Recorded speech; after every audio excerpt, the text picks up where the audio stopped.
Հիմա, եթե կարելի է, հիմա ավելի հարմար կլինի, որ հանդիպումից հետո մարդիկ գալիս են ֆոտոսեսիայի ձեզ հետ եւ մենք չենք կարողանում ձեզ հետ զրուցել։ Փաշինյանն ասում է, որ քաղաքացիները չանհանգստանան այդ Ռուսաստան արտահանումների հետ կապված, ասում են ոչինչ, դուք այդ մի ավտոբիբարի համար մի անհանգստացեք, մենք կսուբսիդավորենք, դուք կարևորը գնացեք մեզ ընտրեք եւ դա համարում են խաղաղությանը տեր կանգնել։ Ըստ ձեզ, Փաշինյանի կառավարությունը կարող է այնպես անել, որ այս ճգնաժամում գյուղացին չտուժի։ Իմ պատկերացմամբ ինքը թվաբանությունը շատ հեռու է եւ չի տիրապետում, թե ինչ ցավալի արտահանումներ են գնում Ռուսաստան գյուղարտադրանքի։ Հայաստանը ոչ այդ փող ունի, ոչ ինքը այդ հնարավորություն ունի կոմպենսացնելու։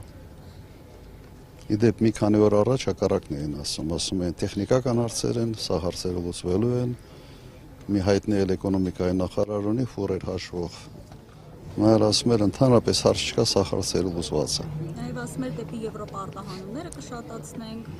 միանգամից գյուղացին չի տուժի, որոշ քպականներ էլ ասում են ավելի լավ տեղացիներ։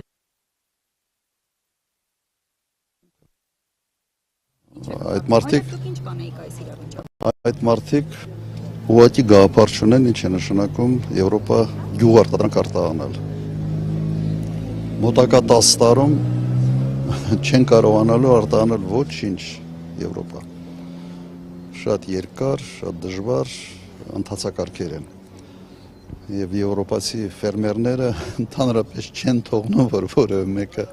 այսպես մուտք գործի այդ շուկան։ Շատ դժվար հարց է։ Մեդվեդևը նաև ասաց, որ Փաշինյանը ուզում է շարունակել օգտվել ՀԱՏՄ-ի բոլոր բարիքներից, մինչև իրեն կկանչեն, այսպես ասած, ԵՄ։ Շարունակում է օգտվել մեր Ռուսաստանի տված բոլոր հնարավորություններից, գազից, եւ նաև Պեսկովն էլ նշել էր, որ մինչև դեկտեմբեր արդեն պետք է քննարկվի Հայաստանի եւ ՀԱՏՄ-ի հարցը վերջնական կասեցնելու հարցը։ Եթե չեմ սխալվում, այսօր ինձ ուղղակի ուղարկեցին, ասեց, որ իբրև ՀԱՏՄ-ի մյուս անդամ երկրները սատարում են Հայաստանի Եվրոմիության անդամակցին, ոչ թե սատարում են, այլ ասում են կողմնորոշվի, կամ ստեղես կամ ընդեղ։ Ռուսաստանի ասած ուղղակի հետևյալն է, ասում են, որ իրենք պատրաստ չեն ֆինանսավորել Հայաստանի ճանապարհը դեպի Եվրոմիություն։ Գնացեք որտեղից ուզում եք, ոնց ուզում եք այդ ճանապարհը ֆինանսավորեք։ Սա է, սա շատ կոշտ հայտարարություն է եւ ըստ էության վերջնագիր է Հայաստանի համար։ Գյուղատնտեսությունը ոչ թե անկում է ապրելու, աղետ է լինելու գյուղատնտեսության համար եւ գյուղացիներ պետք է որոշեն։ Հիմա դուք ասում եք ինչ անեն։ Քվերկեն Նիկոլի դեմ։ Ոդի մի մարդ որ էս աղետը բերեց, հիմա երրորդ աղետն է բերում։ Իսկ դուք ինչ կառաջարկեք այս իրավիճակում, ինչպեսի լուծում։ Քաղաքականության կտրուկ փոփոխություն։ Լուծումը մեկն է 7-ին մերժել Նիկոլ Փաշինյանին։ Պարոն նախագահ,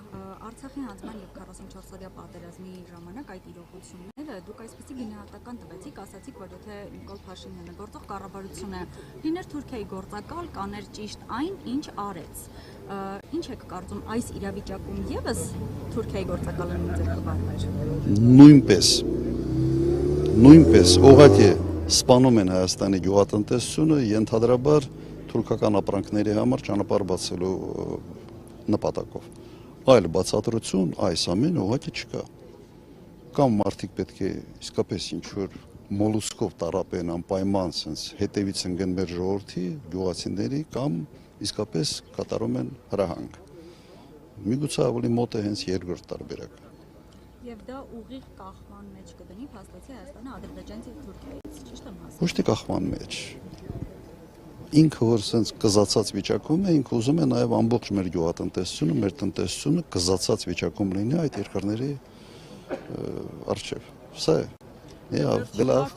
Նաև երեք տեղի ունեցավ հեռախոսազանգ Նիկոլ Փաշինյան եւ Վլադիմիր Պուտին, ինչից հետո միգուցե այս իշխանությունը փորձում է դա շահարկել, որ տեսեք մեր հարաբերությունները այսքան լավն են, բայց այսօր առավոտյան կոմերսանտը գրել էր, որ դա ոչ մի բան չի նշանակում եւ Ռուսաստանը չի փոխել իր վերաբերմունքը։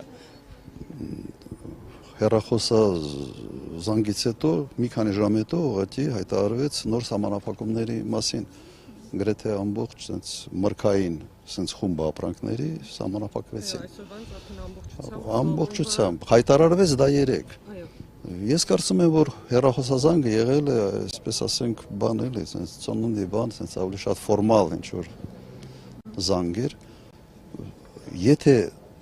նման զանգերը ունենալու են այսպիսի հետևանքներ, մենք բոլորս պետք է ուղղակի դիմենք, խնդրենք Փաշինյանին, ոչ մեկի հետ հեռախոսով չխոսա։ Եթե ամեն հեռախոսազանգը այսպիսի աղետների է բերում, մի խոսա էլի, հերիքա։ Եղա, լավ։